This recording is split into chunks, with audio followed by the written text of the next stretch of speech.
สบายดีแม่นหาดเป็นเพลงเนาะสิมาให้เบิ่งบักม่วงปะโทบักม่วงหลายปีนี้บักม่วงหลายถั่วเบิดปีกาย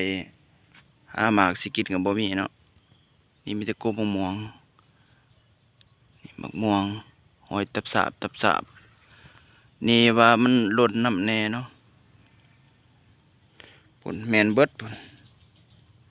ม่วงหลายปีนี้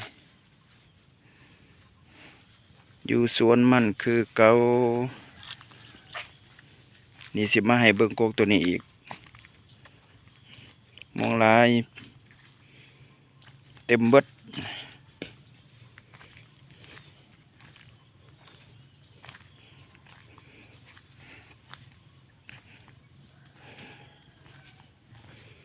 ปลูกมันแน่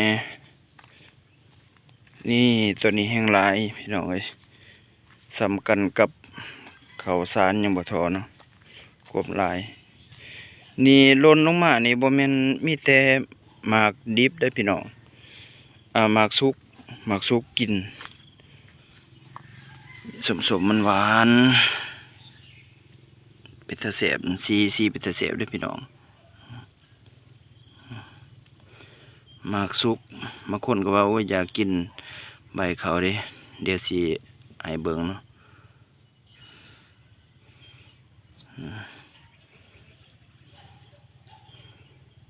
แซ่บ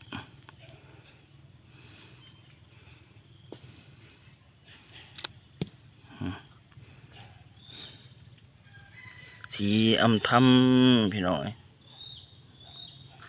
ตะกี้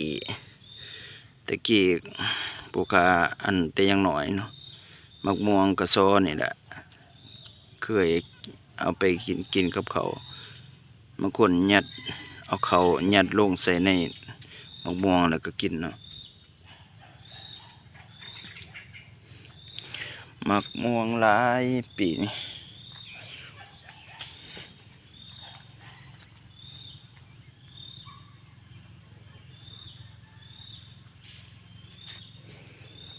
โดนลงน้ำปุปะ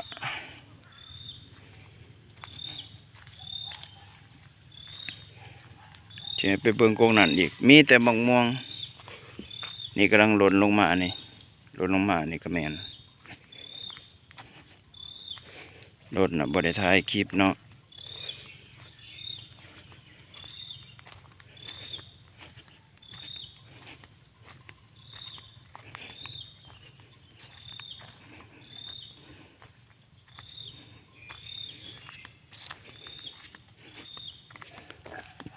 กบ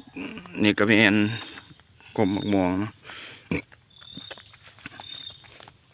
เป็นบ้านเก่าแต่เข้าบางหันดินแม่นเบิดแม่น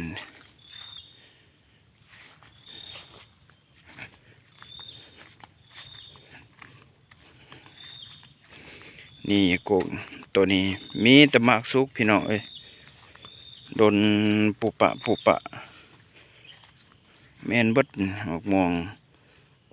หลายขนาดพี่น้องเอ้ยกาเองบ่ทนสิกินแหละกกนั่นก็มีผลพี่ลึกปาโถ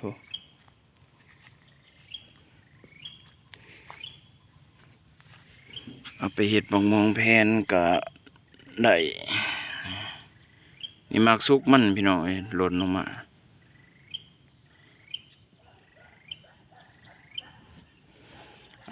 สำนีเด้อ